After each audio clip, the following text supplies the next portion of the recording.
A pleasant good afternoon. We are looking at a bit on common law this evening. If you want to, I'll just pause one more time well, where it is in the textbook, right? So if you have your book, we can look at the slide, of course. Remember, it's the same information. Quite often you find the slides have a bit more than the textbook, but I do like to align them. So if you were on page 9 last week, which we were, you can check your book. We're on page 9. The ACOPs, the guidances, the regulations. Again, please try to subscribe to the YouTube channel because that's the first place the videos go tonight. Then the WhatsApp group and then the Google Classroom. But we haven't really dealt much with Google Classroom for this class. As I said, I believe Google Classroom is like a dinosaur at the moment. Not a lot of people are using it, especially when you have quicker means than like WhatsApp, to put the videos on, right? So could you just see if you have found your page 9? And if you find your page 9, just turn it one time and you'll see common law on page 10. So that's what I'm on today. And I mean, we are going to go fast. Like, for example, if you want, so could you do, okay, so could you look at all of them maybe? Like once common law is finished, we're going to be looking at the powers of inspectors, page 11.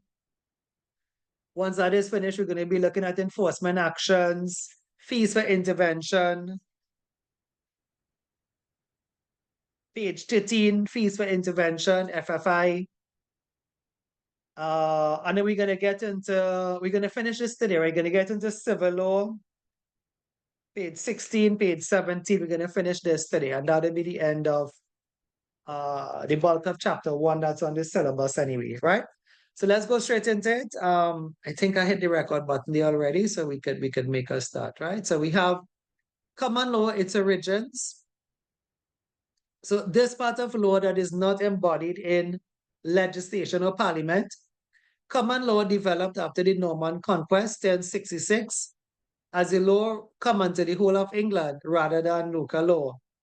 Common law is there ready to achieve consistency in judgment, as the court systems established under Henry II in the 12th century, and judges' decisions became recorded in law reports, the doctrine of precedent developed. Lower courts produce persuasive precedents, higher court produce binding precedents. Common law precedents change when persuasive precedents change a binding precedent. Change is greatly influenced by society's modern way of thinking, right? Let me read one more and explain at the end. Remember what I said, right? The disclaimer here today is that, folks, I don't know why, but I can tell you that there are no past papers on this. Should there be a future paper? Great. But I'm not in the predicting business, right? I can just tell you what has happened so far, right?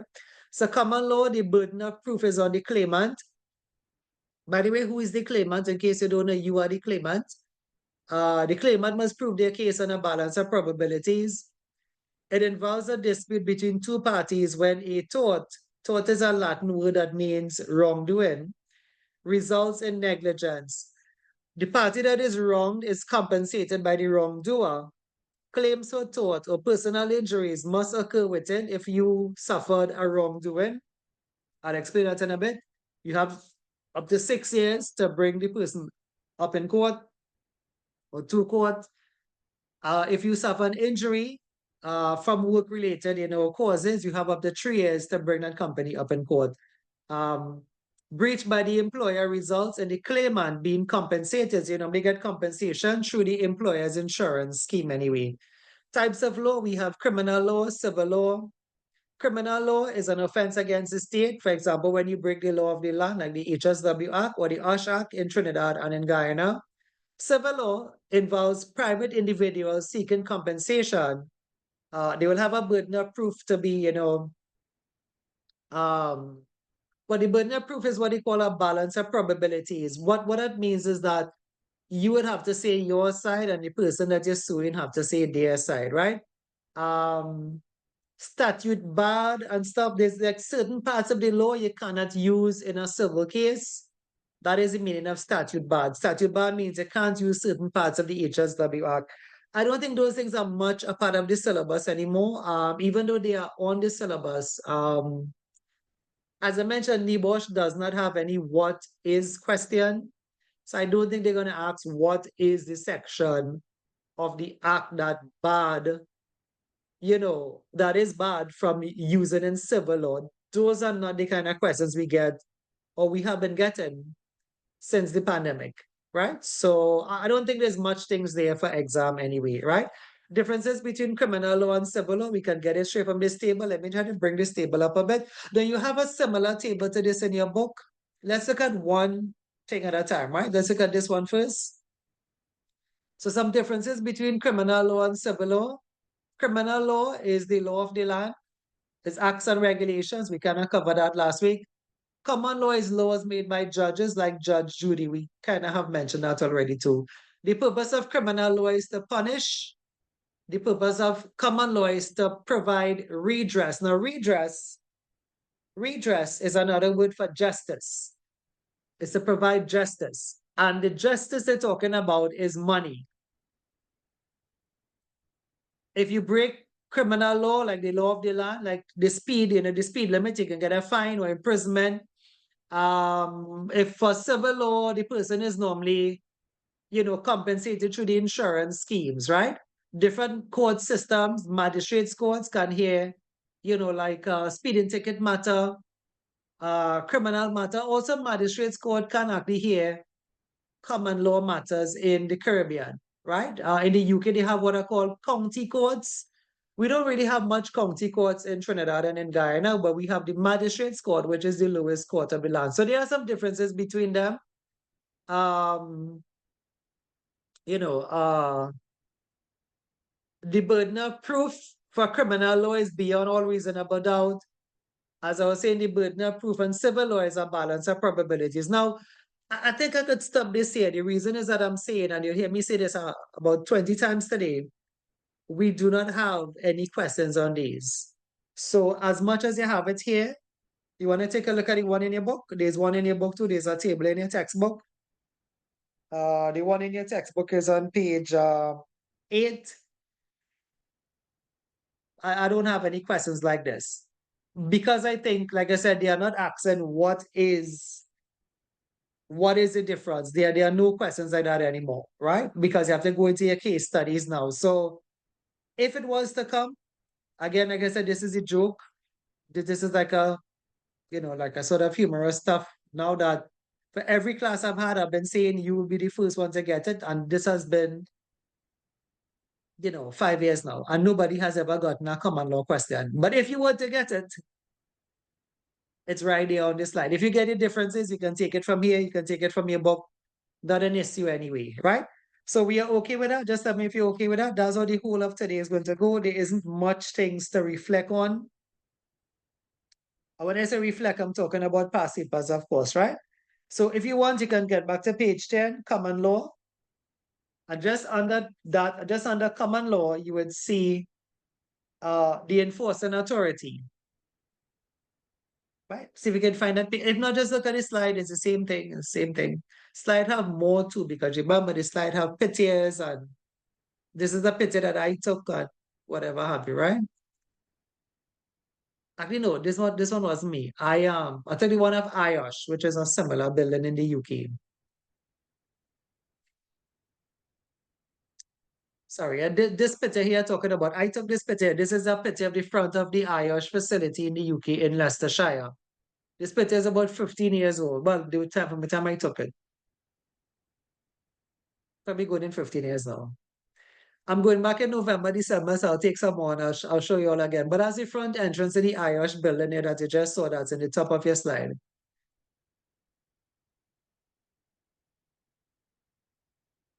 Okay, so are you all back to common law? Are you all back to the part on enforcing authorities? Well, I know we said this before, the enforcing authority in England is not called OSHA. Their OSHA is called the HSE. Just in case you forget that, just write it down somewhere. In the UK, which is Scotland, this time I'm not going Scotland. Next time I want to go Scotland though, right? Yeah, and you all could, I have some students that go, I just had one of my students. Yeah, I normally talk about this and some of my students go. Up to this year, one of my students just came back from there. I think she went to London, though, right? She was going France, but she didn't get to France. I think she just stayed in London, etc. Graduation is actually in the UK, as you all can see. Graduation for NEBOSH is actually in the UK, right? I had a student of mine that came first again, and as you all may have known, this is actually one of my students here. This is not my booklet, by the way. This is the NEBOSH graduation booklet. Don't know if you can see all of that, but they had done a feature on one of my students. This is not my booklet. This is not Shadrach booklet. This is the graduation booklet in the UK. Anyway, I had another student that got the highest, and I want to try to be there. Graduation is in September, but um, September I'll be back in Guyana again. That is another long story. So I'm heading across in December. Mightn't be for grads, but I want to get some stuff done this year, right? And for you all too, I often say if you have, if you have a NEBOSH, challenge you all. Just this week, one of my students was saying, in fact, today, one of my students was telling me her neighbor is packing up. They're heading to the UK. They have what is called sponsorship jobs where the company will sponsor your work visa. Check it out for yourself. Don't take my word for it. Anyway, so for me, I'm not going for work, right? I'm going. I mean, we work for NEBOSH anyway, so in a way, it's kind of the same thing. But the point of this is that when you have your NEBOSH, you're not limited to Trinidad and Tobago or Guyana, then, right? You could work. I have students that go Qatar. I think I told you these things before, right? And so the point of me telling you is not for me to tell you, but it's really for me to encourage you to go on your phone and put in UK HSC jobs. Could you all do it? Could you all do it? Check up HSC jobs and see what it could be like then. Yes, Trinidad, you can work in Trinidad, but you could work in Qatar, you could work, and people come back here millionaires. Talking from one of my students who did it, a guy by the name of Mark. I won't tell you Mark's last name, right? And not just Mark, there was also Jason, right? They left here and they came back. They work in Qatar for 9 months. They come back here a millionaire because your salary is 150 something thousand TT for the month. But don't take my word for it. Go on your phone if you want to do it now, because I don't have time to do it, right? But as I'm telling you now, I'm telling you things I know and not things that I want to know, things that I know. Mark and I are very good friends. Mark today, if I tell you who he is, all I'll tell you is he's with one of the state companies today, right? Mark probably spent out his money, yeah, because that story is about 10 years old. Mark probably spent out his money. It depends on what to do with $1 million. But you know, uh, the point is he's a student, or he was a student. Jason was a student. These people are big people today. When I say big, I make an appointment to see Mark now. Today, one of them was inside here, right? That's the guy from Asiquet. If you know the safety manager of Asiquet, he was inside here today. Like today, I can't see him. If I go and talk to the safety manager, I make an appointment to see him, right? But the NEBOSH is good here, and the NEBOSH is good in the UK. So when you hear me say these things, it's encourage you not to go up and check. I have students who do it. I tell you, all right, go up and check and see because your NEBOSH, this one is the real one. This is not the fake one. This is not the one from the New Guyana school, and this is not the one from ATC. The one from ATC is not accredited in the UK. This is the real one. This is the one where you could work in Trinidad. You could go Guyana if you want to work too, if they take you. You could work in Dubai, you could work in Qatar. This is the real NEBOSH you all are doing. So please be encouraged and check those things out when I say certain things then, right? And who knows what I'd hear about. You have some students that actually migrate and they get through young students. I had one, Bashir, and Bashir, they got a, Bashir probably married and is a permanent citizen or something there now anyway. Anyway, the point is here, folks, that in the UK, they do not say OSHA, they say the HSE. But it's like our OSHA then. So like, what is the function of OSHA in Guyana? What is the function of OSHA in Trinidad? It's to protect everyone in your country against the risk to health and safety arising out of work activities.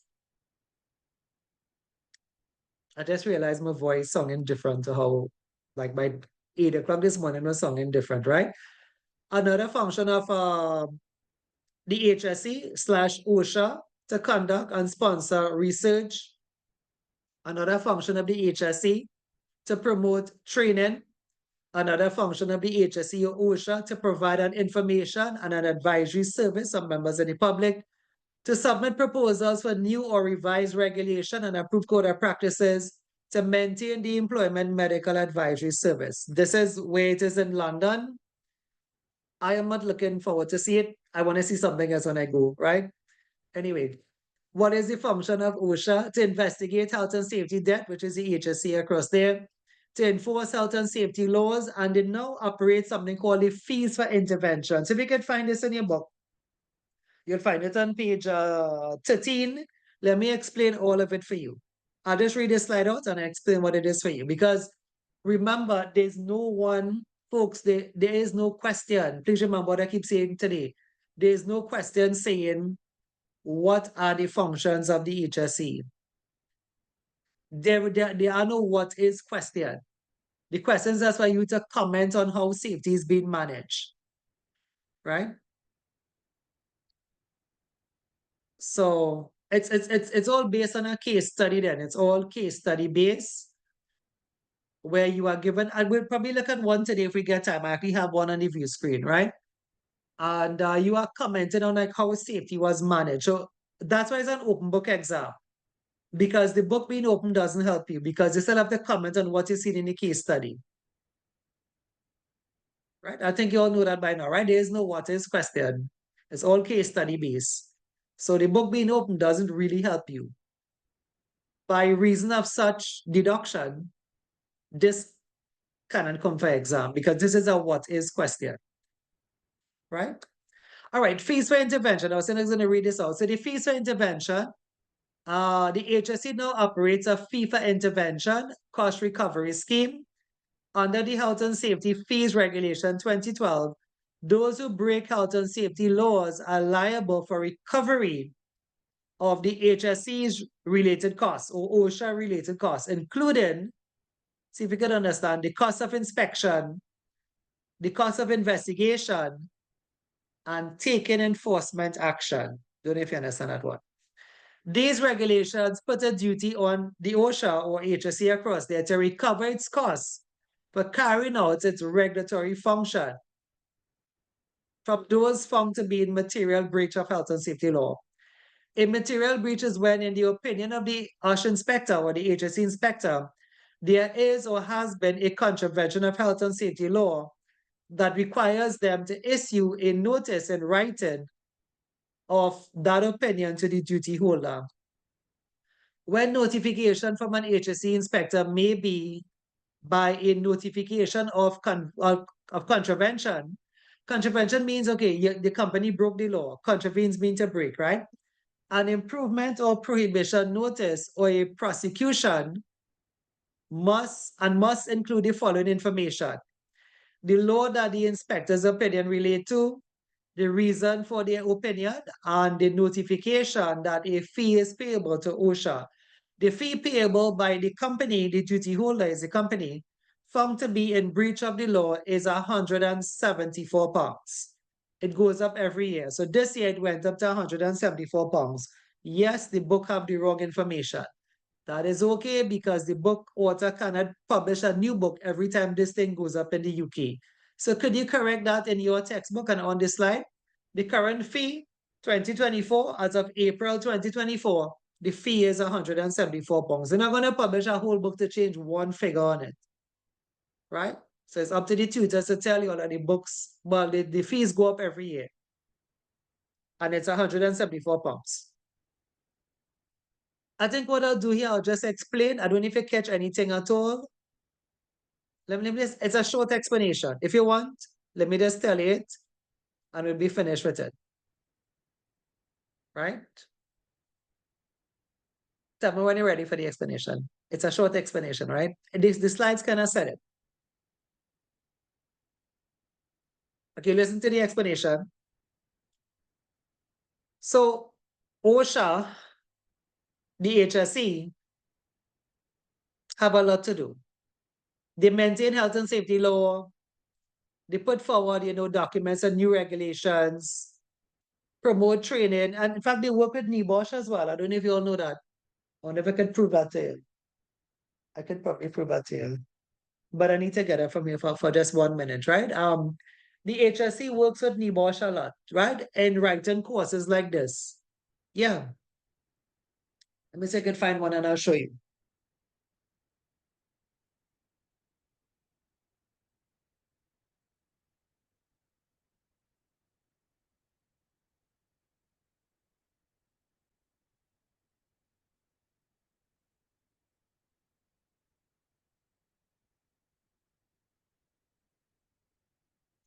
So this is the NEBOSH textbook, as you all can see.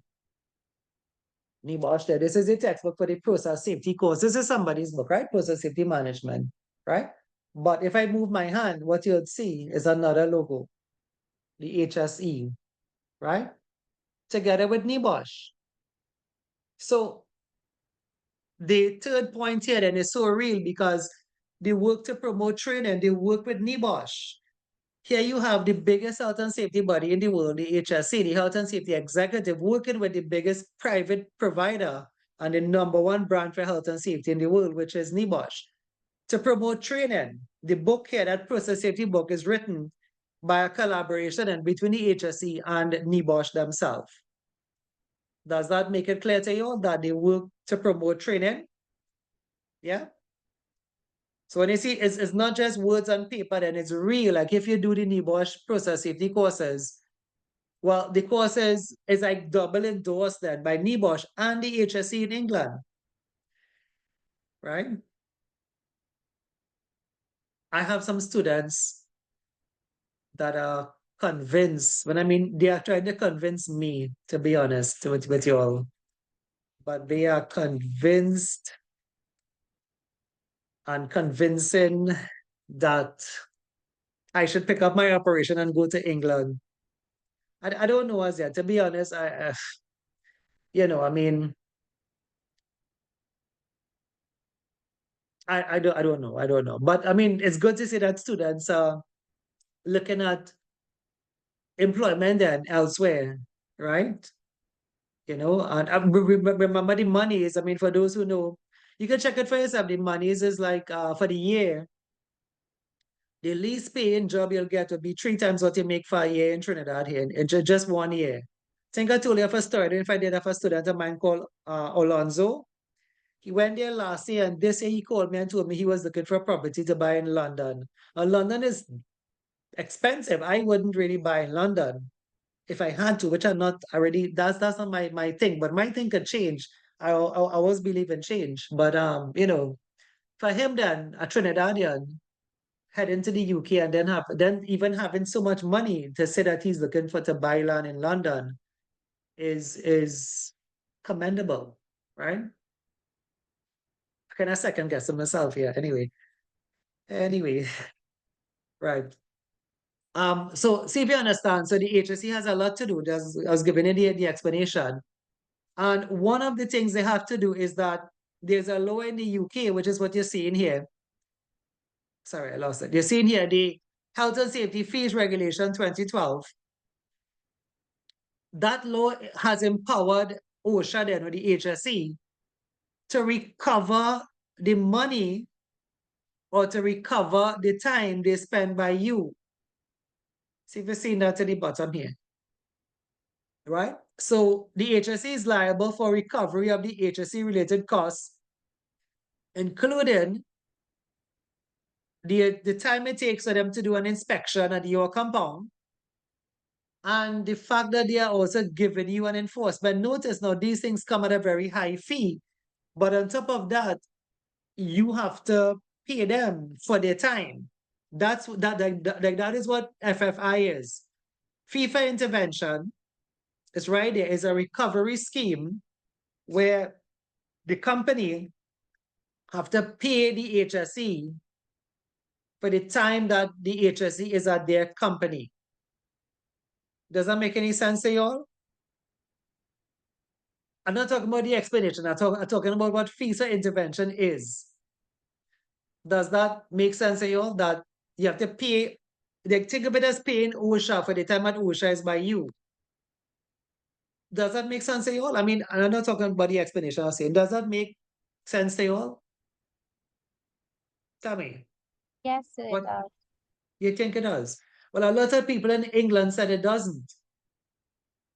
This is like, see if you understand what it is. This is like, I'm going to say it in the local parlance, right? If anybody's on YouTube, you mightn't quite understand what we're saying, right? But this is like a policeman stop you, and the police is giving you a ticket, right? Now, on top of the police giving you a ticket, fee for intervention is like you have to pay the police for giving you a ticket. That's what fees for intervention is. Fee for intervention is if an accident happens, OSHA will come by you or the HSE will come at your compound. And if you break the law, which is why you probably had an accident, you are going to get a fine. But fee for intervention said that you have to pay them for giving you the ticket or pay them for giving you the fine. So a lot of people in England Why don't is like it it set at up all. like that? Why is it set up like that? I'm not in England. I'm not a regulator. I'm not sure. Right. But I know I could tell you a lot of employers don't like it in the UK. It's like, it's exactly what I tell you. Like a police has stopped you and you know you're going to get a, let's say a high ticket because you all know what is the fine in the UK. I think yours, we had said that figure before. What's the least fine you could get in the UK? We have covered this before. So the Like how much is, $20 yeah, UK fine? 20,000 That's pounds, not dollars. Yeah. I mean, but so this equated in TT money is like 200,000 TT dollars or 1 point something million Guyanese dollars. Sorry, about 15 million Guyanese dollars, I think, right? You can money para by 31. I think I did it already, but I don't have a calculator. I've done this for you all before. You all have me doing the same thing more than once, right? So if you're in Guyana, you money para by, no, is it by 31? No, that's not by 31. My mistake. My mistake. Jeez, that is 20,000 first. They convert it back to TT. So that is about by, that's about 170,000 TT. And if you multiply that by 31 now, we end up with 5,270,000 Guyanese dollars. That's the least fine in Guyana. Remember when you're quoting your figures must be in pounds for exam. I just do the conversion to show you how much money it is now, right? To tell you, remember, 20,000 pounds is not $20,000. In the region here, then it means much more than that. And in the UK, 20,000 pounds is a lot of money. I've already told you all about that already in previous classes, right? So by now, if you're thinking that's $20,000, it means you're not listening to what we have been saying. That is not $20,000. That is a lot of money for a British citizen. To them, that is how we would think of 170,000 TT. And to them, that's how in Guyana, you'll think about 5 point something million dollars. That's how much it is. But what fees for intervention is that on top of you getting that fine, you are to pay them for giving you that fine. That's what fee for intervention is. Think you understand it? Okay, so what's the current fee for intervention? I just told you there's 100 and how much? 174 pounds. Very good, very good. Okay, good. So here the thing. Yeah, 174. Please make, well, I wouldn't say it's a correction. Next year, if you're here, God forbid if you do well. I mean, let's say you're here doing the degree. The degree only have 3 more spaces available. I think I told you all about that too. I'm not going through all that stories again. I told you all the reason why, right? The degree has a waiting list. I only have room for 3 more persons for the whole year. Right? Anyway, I was going to tell you all. Oh, I was going to reflect on exam. So the thing is, well, remember I said there's no whole past paper here. There is no whole past paper here. But could this come for exam? The answer is yes. Let me just tell you how, right? Quickly. So they don't really come out and say what is the fee for intervention. Remember, they are no what is questions. So don't ever get confused. We've said that about 3 times today already, right? So there are no what is questions. So what could come? Well, here the thing, fee for intervention can come, see if you remember this, as a indirect cost of an accident. Do you remember the iceberg theory? Remember chapter 1? But we're still on chapter 1. Remember direct and indirect costs? Yes, sir. Yeah. Well, that's it, because remember the iceberg fee for intervention, like you might not have thought about that. And why you mightn't think about it, because watch the figure, folks. Is it really 174 pounds? Watch it carefully in your book and in this slide. Instead of 154, it's supposed to be 174, right? But is it really 174? Or is it more? It will be more because it's per breach. It's more so per hour. It's per hour. So let's say you thought in your mind, okay, well, OSHA, HSC, they just, by the way, thanks for the answers, folks. For the morning, right? I had 2 other classes. You know, in one of that class, nobody was saying anything.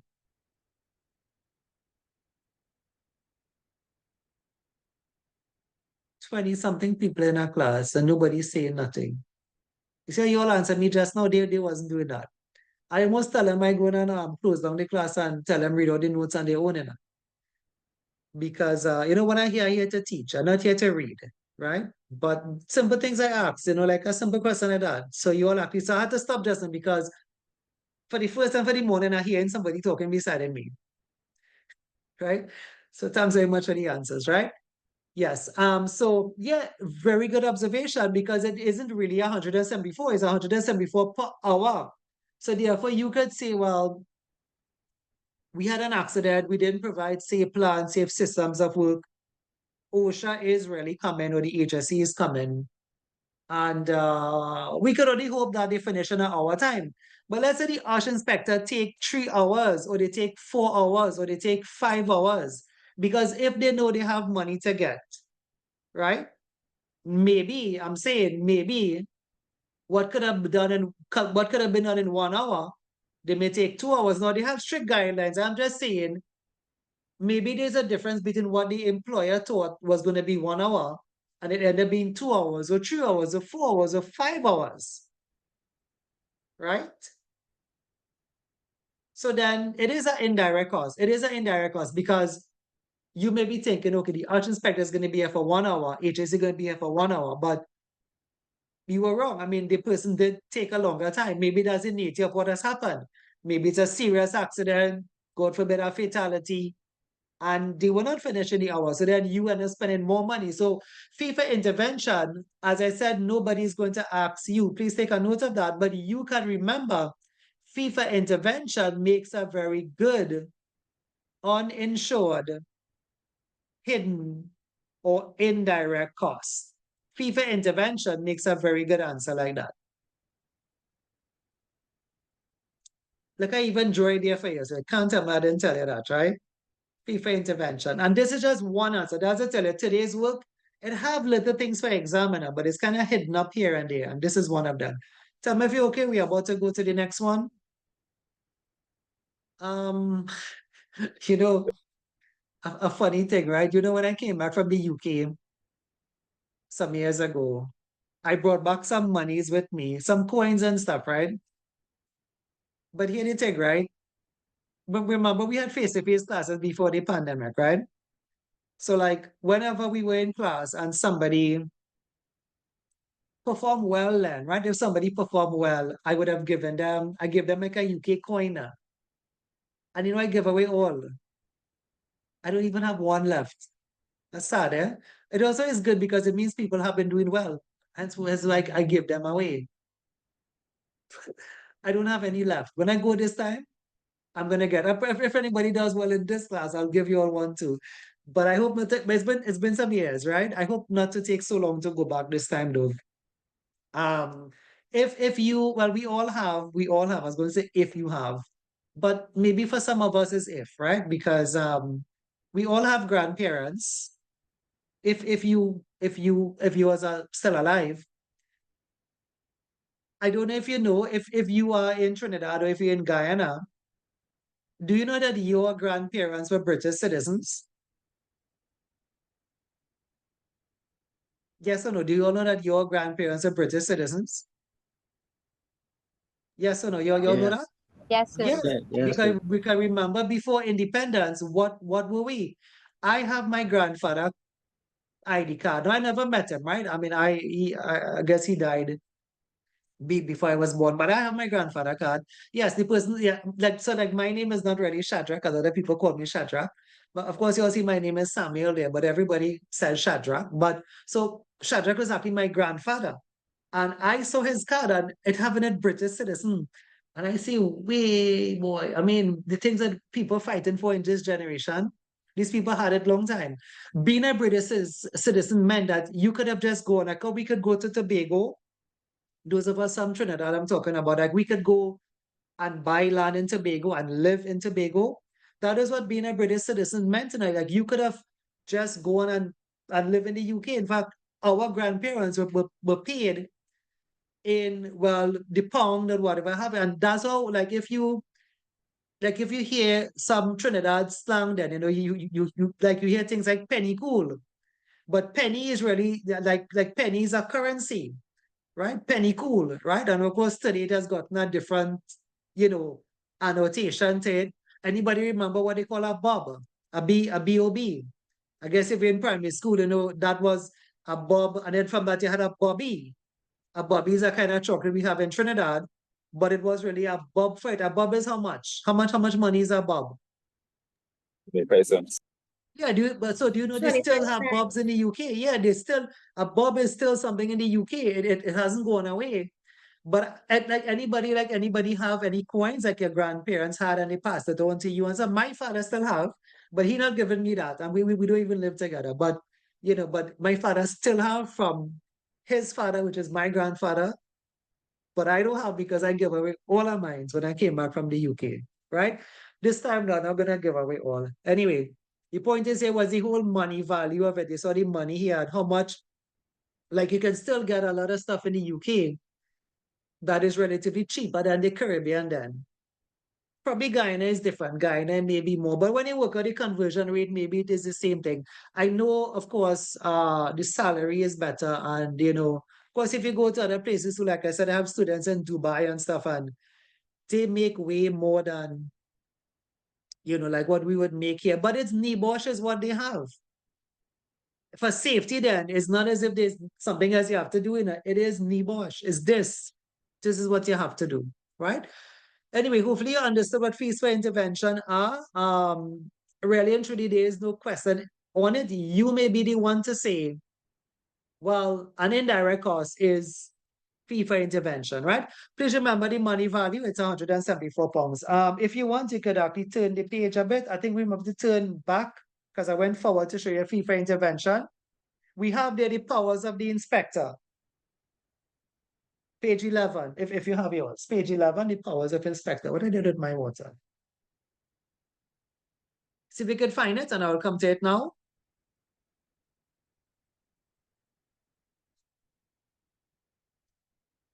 Yeah, so some of the actions available to an inspector. Now, please remember, this is the same in Trinidad as well and in Guyana.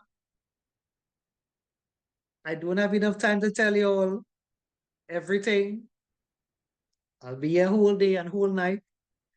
Please remember your NEBOSH qualification qualifies you to be an OSH inspector in Trinidad if you want to apply to OSHA.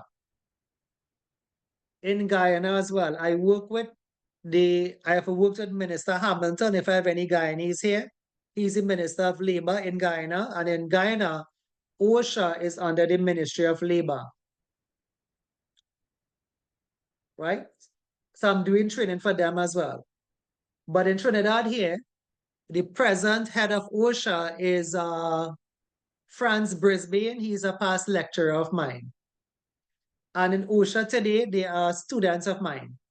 So OSHA is not a bad place to work in Trinidad and Tobago. I'm not too sure for Guyana. In Trinidad, the starting salary is about 15,000 for the month. 1500. It could be more now. That is kind of like a last year figure. But then it's the same administration, so I don't think the figure has changed. It's about 15 to 18 based on what you have. If you have like a pre-existing degree, if you have an environmental degree and stuff, or maybe another safety degree, OSHA starts you at 15,000. There is an OSHA in San Fernando, in case you're wondering, do I have to work? For those of us who thinking about working in Port of Spain, right? I'm not too sure if there's a Ministry of Labor. There must be one in Berbice as well, which is Guyana. So, I mean, you could find employment then, right? So OSHA is not a bad place to work. I've had past students of mine, as I mentioned today, the current head of OSHA is a past lecturer of mine, France Brisbane. Brisbane, if you don't know it, write it down. Brisbane is the current chief inspector of OSHA. Brisbane, right? Which is also sort of UK in itself. But he's from Trinidad, right? All right. What are some actions available to you if you make it into that job description? If everything is okay, you visit a company, you can take no action. You can give them verbal advice. You can say, well, I think this machine is making a lot of noise. I have checked it with a accelerometer. By the way, your phone could check the noise level. There's an app on your phone. This is actually not my phone. There's an app on your phone that could actually check the noise level. You could just download a noise meter on your phone, right? So if they check it and it turns out to be 80 decibels, you're not breaking the law, but it sounds a bit high, they can give you verbal advice, right? They can give written advice. Maybe they write down something for you to check something out. They can give a formal caution. Now, a formal caution is the intent to prosecute you, but they give you a time frame to fix it. So they may say, well, this, in fact, let me give you some other ones beside the noise, right? So they can say, well, your risk assessments need to be updated. I'm going to give you 21 days to get it, updated, and the actions to be implemented on it. Right? I can give you a real one right now because you all know I do consultancy. Right now, I'm actually doing one for a company. I am finished with them. I'm finished with them. Let me see if anybody here know them. In fact, I'm not going to call their name. I don't think anybody here know them. If you know them, just pretend we didn't talk this talk, right? So I have charged that company in all about 17,000 TT dollars. About 18,000 TT dollars, right? And why they got the notice was because the risk assessments were not updated. I just went in and updated it. They did some training with me for Firewatch and manual handling training because OSHA said they had to get it done. The point is, it's things like that. It's like they had 21 days to fix it. Their 21 days was Tuesday here. So, like as I said, they paid me already because I went in last week. The 21 days of OSHA was up on Tuesday, so I gave them all the documents. I gave them the risk assessments. I think they had to get something on a safe system of work. They had to get an HSE policy. I did that for them. And so that's a formal caution. It's like, if they didn't get that, they would have gotten a fine. Now, the fine would have probably been more than what I charged them because it would have been more than one fines.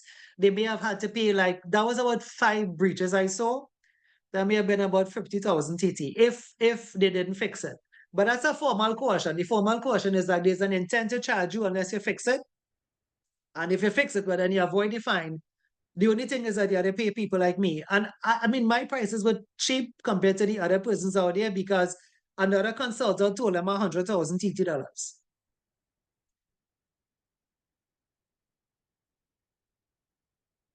Okay, so what could OSHA do again? What could the HSE inspectors do again? They could give you a notice.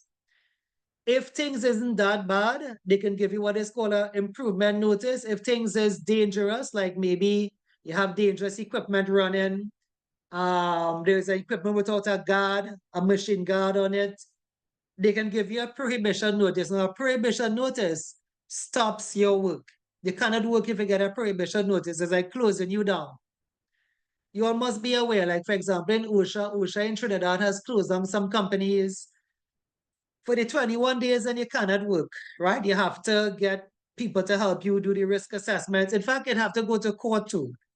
Again, right now, I am actually part of that as well with another company that I'm not going to tell you that either. I'll just tell you I'm part of the witness. I think I may have told you this. I'm part of the witness team. Up to yesterday, I signed the witness statement. All right? To appear in court is a lot of money. The typical price for a consultant to go to court is 10,000 TT. I am not charging that much. I charge less. Right? So what I'm saying is that you have times when OSHA may give an improvement notice or they may give a prohibition notice. The prohibition notice, it cannot work until the matter go to court then, right? And these things have money attached to them, especially if you get persons that charge a lot of money. If you get somebody that charge reasonable, better yet. But on top of that, remember, you're getting a fine. These things are the ones that come with the 20,000 TT. Sorry, 20,000 pounds, 200,000 TT, 170,000 TT. And notice is a fine, right? You just want to turn your books a little bit. Or if you want, you could look at page 11, some powers of the Arch Inspector, which would be you. Somebody here must make this position sometime in life. And I'll be talking about you. Or maybe you'll be talking about me because I'll probably be retired by then, right? So, yeah, honestly, I give myself 10 years in safety again. I really do want to take a break. All right. So you know, I'll be seeing you. I'll probably do more consulting and less teaching anyway, right? But you could, what is the power of an Arch Inspector? You could take measurements and photograph to aid an examination or inspection. You can confiscate any article or substance believed to be dangerous and detain it until examined. In fact, when you detain it, it have to go in court. It have to be, you know, like logged for your evidence then. OSHA evidence or the prosecution evidence. The inspector must give notice of this confiscation. And if the people don't want to release it, you can get the police to come and take it. Like if it's a faulty machine, a heavy piece of machinery, you could still seize it. You could give the notice that you're going to seize this generator. You have to tell them why you're seizing it, though, because some people come back and sue OSHA, right? So you have to have a good background anyway as to why you're doing that, right? You can request a person who the inspector believes can provide relevant information to assist him in his examination or investigation, meaning he could actually take a person too. If they say, Frank, so what happened? Well, Frank is the supervisor who works at that machine. You could ask to take Frank with you. You could take him in for questioning. You could enter a premises at any time to effect a relevant statutory provision. You can't go for the police to assist you if someone is blocking you or obstructing you from doing your job. You can take any person, we mentioned that before, equipment or material for the purpose of which the power of entry is being exercised. You can examine and investigate as may be necessary. You can direct that any premises or anything in it remain undisturbed until the examination or investigation is complete. Yes, Arch inspectors have a lot of money in Trinidad and Tobago and in Guyana. The only problem is to find a good one.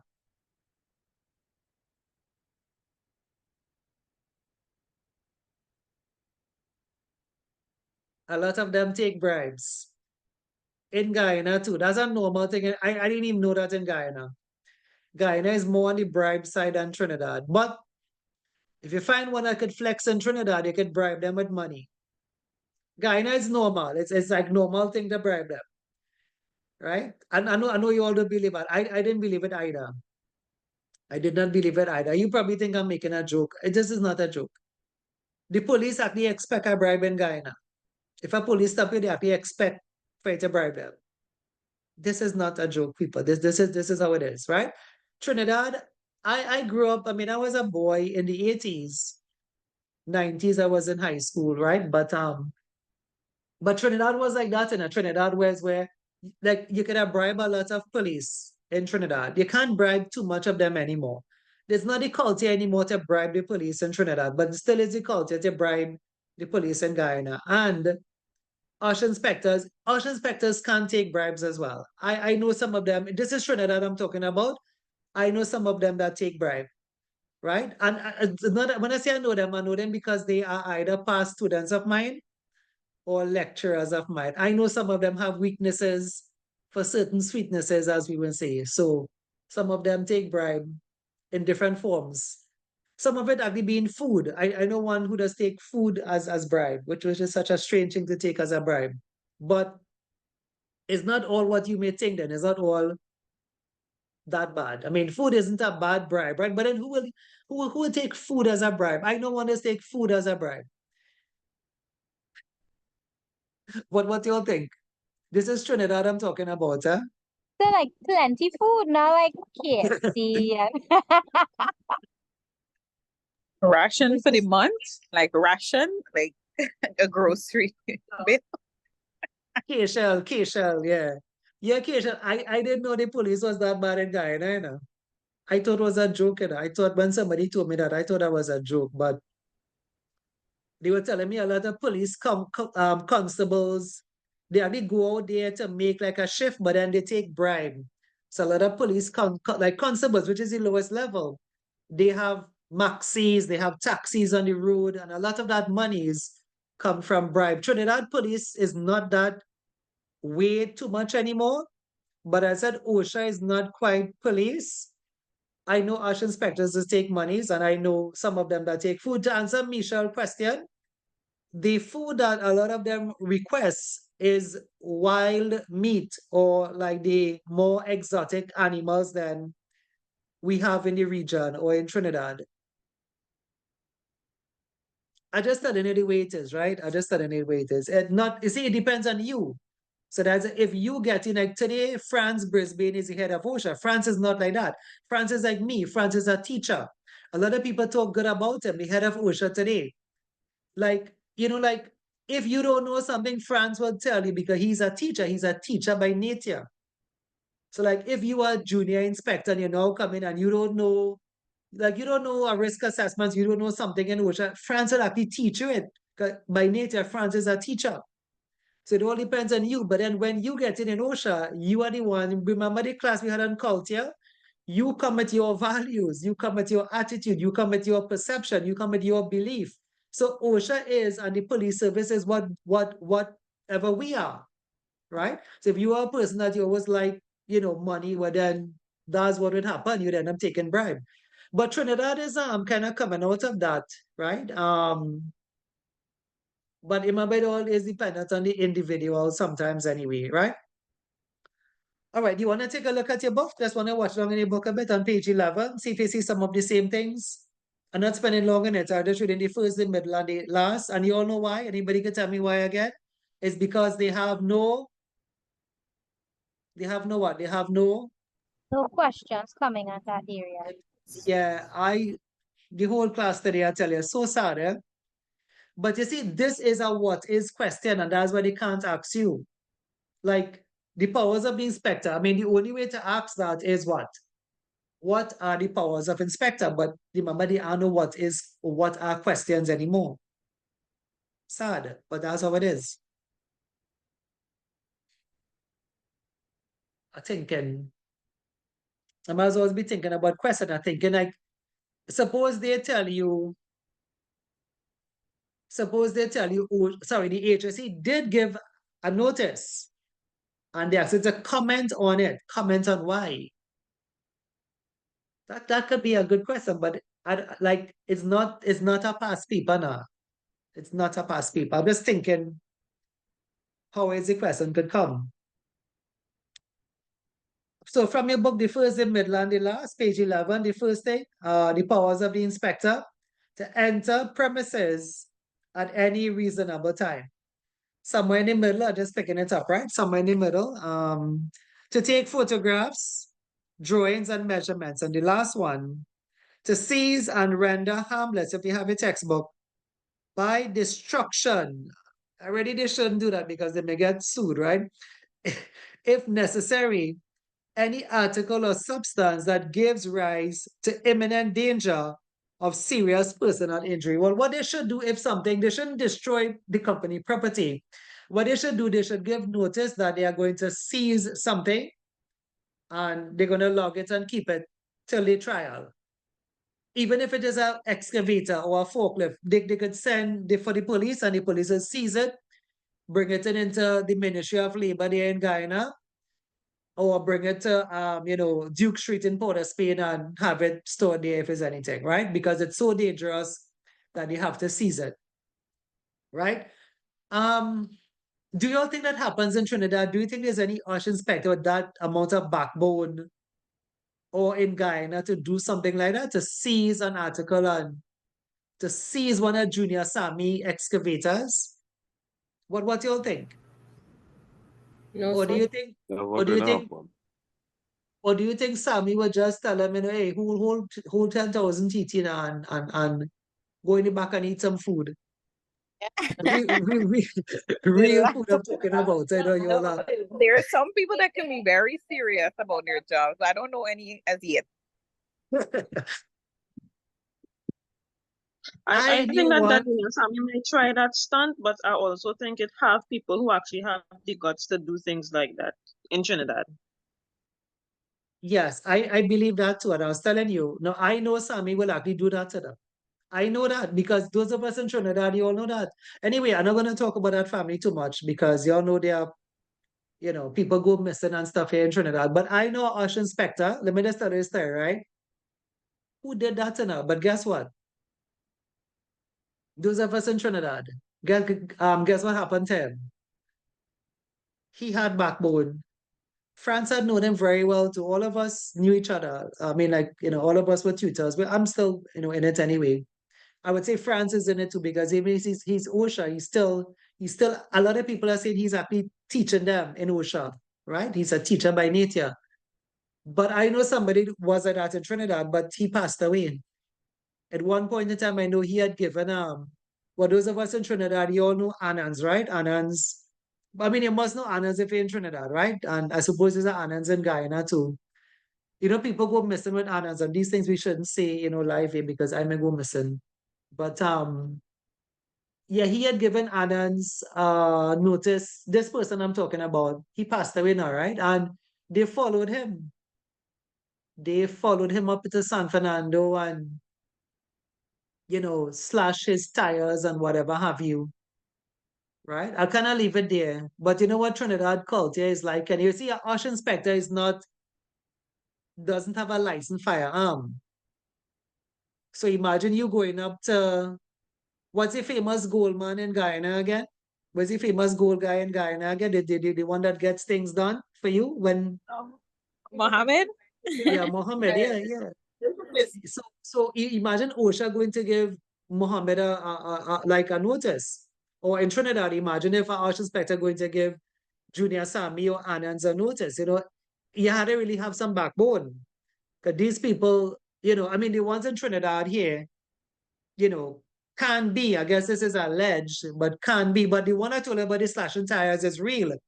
They followed him and they slashed his tires in his van. It was a new van at that point in time. Right? But so there's like an arch inspector, you have the power. Watch it. Imagine you go and you close down Junior Sammy. That's the power you have. But would you live to tell the tale? That's another story in Trinidad. Would you live to tell that tale? To go to court because you had to go to court now, but would you live to go to court here in Trinidad?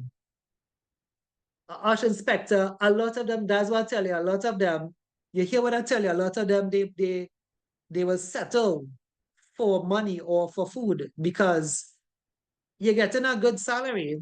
And if you can get 10, 20,000 on top of that and not ruffle too much feathers in Trinidad, because Trinidad is violent, right? So all of this should not have been said because I now realize I cannot deter you all from being an arch inspector, but then there is the cultural side of this that yes, we talk powers of the inspectors and the folks in the UK are not so gun related and there's not so much a gun related violence. But to be an arch inspector in Trinidad may be hazardous to your health and safety. What do you all think? So I was going to ask if you think that it's necessary for OSH inspectors to carry firearms by law, like just like the police officers. I think that's a good question to be answered. But like I said, you are going to find yourself, like when I was in Guyana with the Minister of Labor, he was saying, now, the thing about Hamilton, this is the Minister of Labor in Guyana, right? Like in Guyana, they have a good minister backing them up. Like we don't have that in Trinidad. We don't have our Minister of Labor backing up OSHA. Hamilton will go personally like into a gold mine and shut down that part of the construction of that or whatever they were mining there, right? So the minister in Guyana, he supports his OSH inspectors. I don't know. I mean, I have been hearing some shootings in Guyana. When I was there was actually a murder in one of the gold mines. But remember, that's like 1 or 2 in Georgetown. Trinidad, we have a lot. So I don't know if the answer for that is yes. I think it really is a cultural question. An Ush inspector shouldn't really be a hazardous job, but then if you go and you are closing down a contractor that has $1 million contract, you know, sorry to say that this, and if anybody hearing this on YouTube and if NEBOSH is listening, this is just the culture that we face here in Trinidad. It's easier just to go and pay somebody $3,000 to kill you in Trinidad. Less than 3,000. I think $3,000 is the going rate. 3,000 TT is what you can be murdered for. Right? So I think perhaps the answer for that is, like to be a Ush inspector, you have to be careful as to who feathers your ruffle. The one I told you that passed away, the one that slashes tires, could I tell you a part of the story? He used to always tell me if I have any vacancies by me, because he wanted to leave OSHA. It had a day, he came right here. And he came here, you see all these licenses on the wall there, he was watching them. He watching them. He watching them. He asking me, Shadrach, how I get these licenses, how I got it, because he wanted to leave OSHA. He passed away though. He never got too much into it. He passed away young-ish, right? A lot of stuff happened in the pandemic, as we all see, right? But whatever happened anyway, right?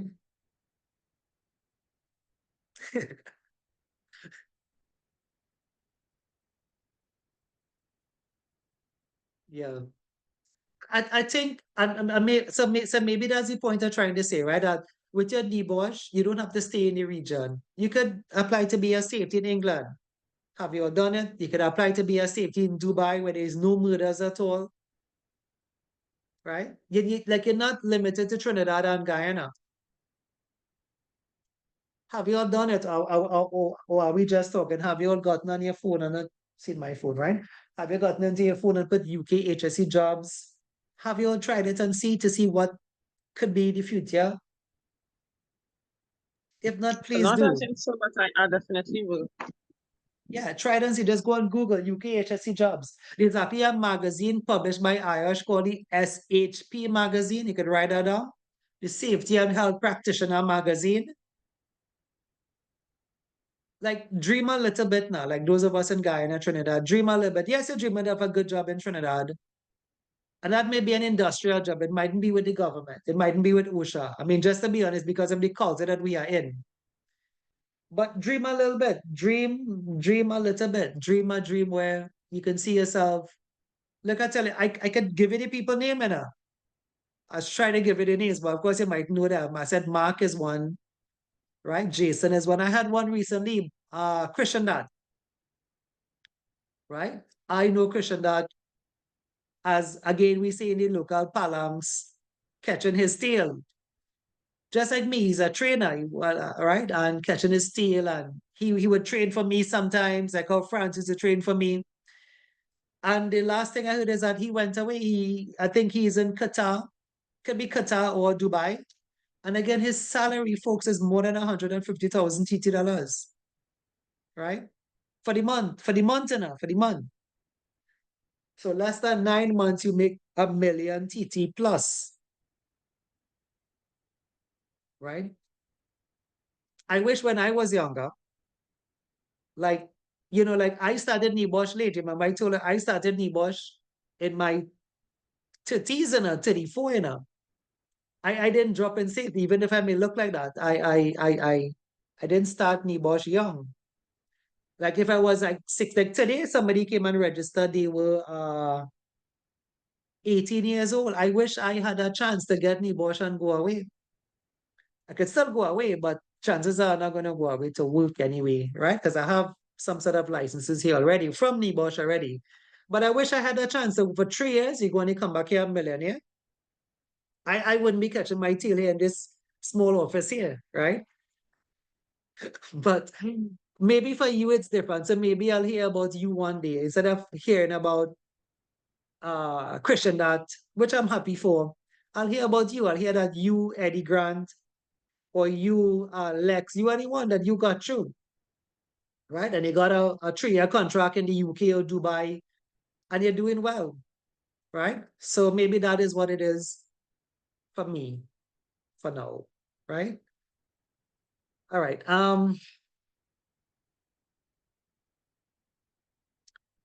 I really not. Enforcement notices, we covered some of this already, so I'll just try to wrap up until here to have to, right? You have two types of enforcement notices. You have improvement, which is the condition isn't that bad. You're going to get an improvement notice. A prohibition is a serious risk and it will stop your work. The matters must be heard in the various court systems of the land, right? If it's like a minor matter, it's going to be heard in the magistrate's court. It may be heard in the Crown Court. It would not be heard in the Court of Appeal or the House of Lords unless if you appeal a judgment of a judge. That's the only way, right? I think we know these figures already, but it was on this slide. The least fine that you can get, I know they say maximum, but bear with me a bit, just bear with it a bit. You'd see for the improvement notice is 20,000 or 6 months imprisonment. However, if the matter is a serious matter, right? A serious matter, they refer to that as indictment issues or indictment cases. The matter is an unlimited fine. Therefore, the 20,000 is not really the maximum, but is actually the minimum because there is no upper figure. There are two types of notices. For improvement notice, it's 20,000 and 6 months imprisonment in the UK. However, that is not for serious issues. It's a less serious issues. Look it up here. But for the serious offenses, the matter is unlimited, right? And you can get 2 years imprisonment. The company that is, not really you, the managers that is, could get 2 years imprisonment for a violation of the OSH Act, right? So if you are the inspector, you are to give the company your opinion why you are giving them a notice. You can read out this. Again, none of these cannot come for exam. You can actually pull it from here if you want, right? If the matter is a serious matter and you want to give them a prohibition notice, you have to tell them why. You are saying that the company is about to break the HSW Act. It could result in a debt. Therefore, I'm closing down this part of the factory. And you tell them why and all of this. None of these come for exam anyway, right? I mentioned the 21 days. You have 21 days to, the company has 21 days to appeal and to fix the matter. If that doesn't happen, they will go ahead with the fine anyway, right? So you see the same thing written out a couple of times. You see a couple of times. Lower matters are heard in the magistrate's court. Higher matters or more serious offenses in the Crown Court, right?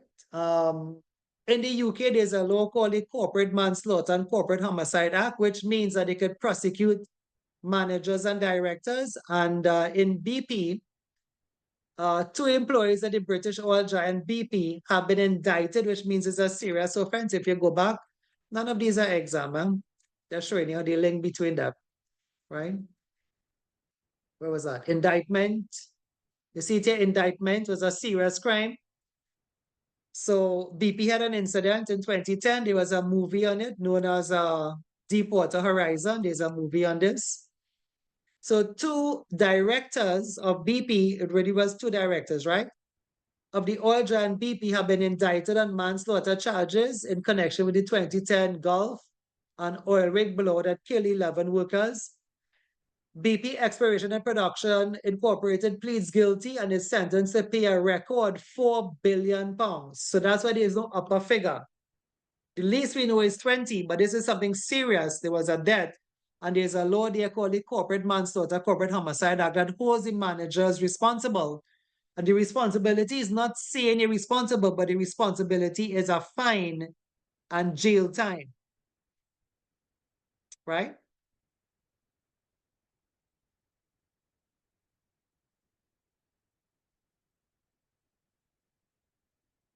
I think if this stop, we almost finished now. But I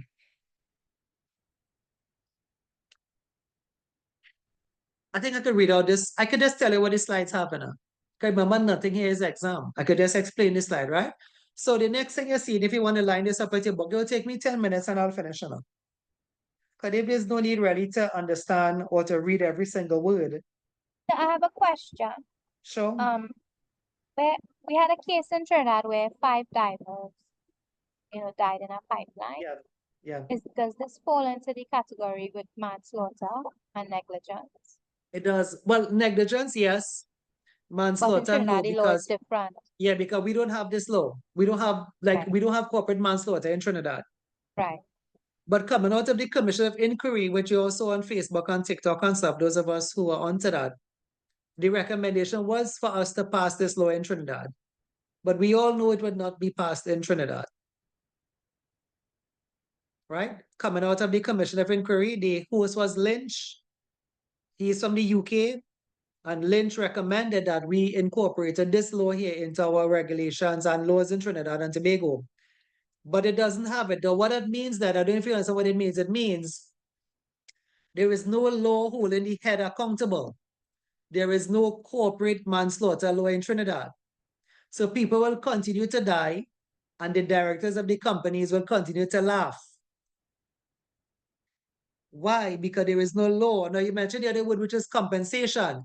Can the family members sue for compensation? Yes. But nobody is going to jail like what happened here. Right? Do you know that these directors, like I said, were sentenced to 10 years imprisonment? But we don't have corporate manslaughter in the region. There's no law. People will continue to die in Guyanas or because Guyanas have had some health and safety deaths. On the island by the Marriott, they have had a death there, right? There have been health and safety deaths. I actually posted one in the Guyana group chat. It happened sometime last week, but you all are not in that chat, right? But Guyana had a death in health and safety this week here, right? But the directors of the companies will continue to laugh.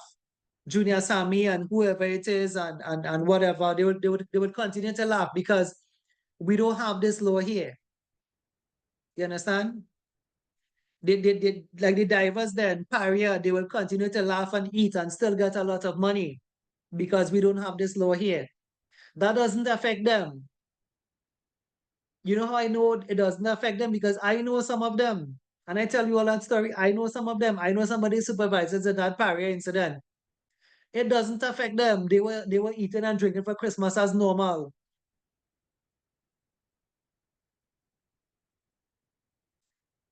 They have their own families. They have their own kids. I know some of them. I know about 3 of them. You think that affecting them? That's not affecting them. Them eating and drinking more than you and me. And I'm not talking about drinking water here. Right? We don't have corporate. See, in England, if you were the director of a company and somebody died under your watch, you are going to jail because it's manslaughter. Think you understand it, folks? You know what manslaughter is, right? You hit somebody with your car, that's secondary manslaughter, you're still going to jail, right? So, but we don't have corporate manslaughter here.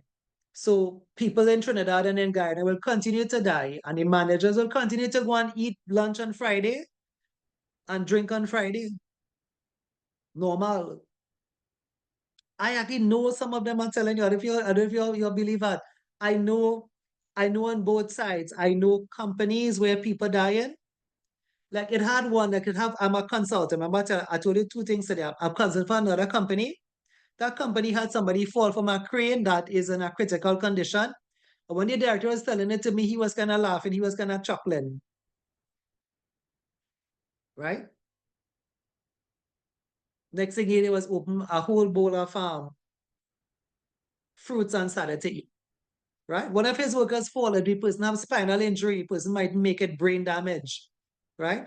He was telling me he was kind of chuckling and telling me one of his workers fell because see, there's no consequences. Would they go to the family? Yes. Would they shake their hand? Yes. If the person passed away, we have NIS. NIS pays for your funeral. Would they attend your funeral? Yeah. They say he's a good guy. He's a good worker. Right? We don't have corporate manslaughter in Trinidad. If we had, some of them would have been doing different. Some managers would have thought differently. Right? All this big thing with the Commission of Inquiry, nothing came out of that. Because if you don't have the law to back it up, then whoever in power, and you all know the names, I'm not going to call the names here, they will continue working. These fellows still working, they're still the directors of Paria today, still getting their salary, still getting their $50,000+ salary, $TT. Still all the bonus, still all the lunches free. That's just how it is. I did say NEBOSH qualifies you to work in England and in Dubai and in different parts of the world. Maybe you could change the system, or maybe some of you could, but maybe we all can't. A lot of Trinidadians go away and make a very good contribution. You just have to contribute here. You're on the planet.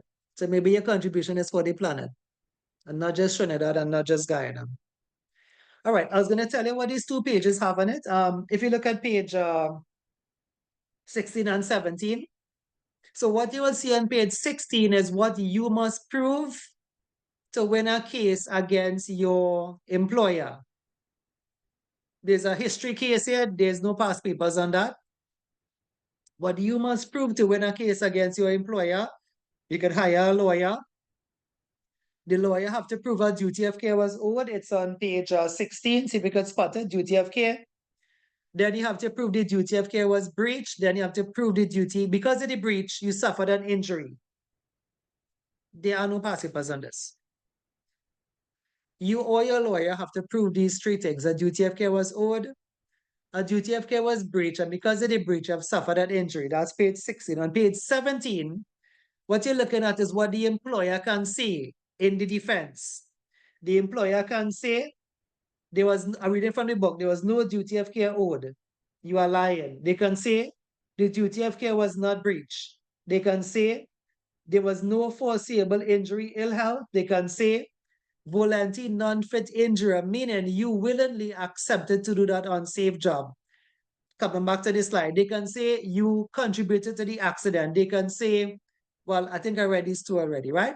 So the point is this doesn't come, right? But what you're looking at in the book is what you could say to win a case against your employer. You or your lawyer, you can hire a lawyer, not all of them expensive.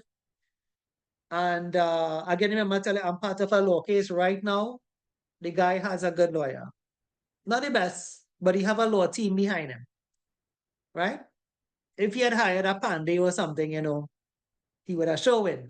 I'm sure he would win because what happened was not his fault. And I think I told you I am part of the witness there, the special witness, the special consultant to witness, whatever they actually call us, where what happened was the company's fault, right? And it wasn't his fault. So he would most likely win his case, right? The last one I did, I told you all the person win a lot of money.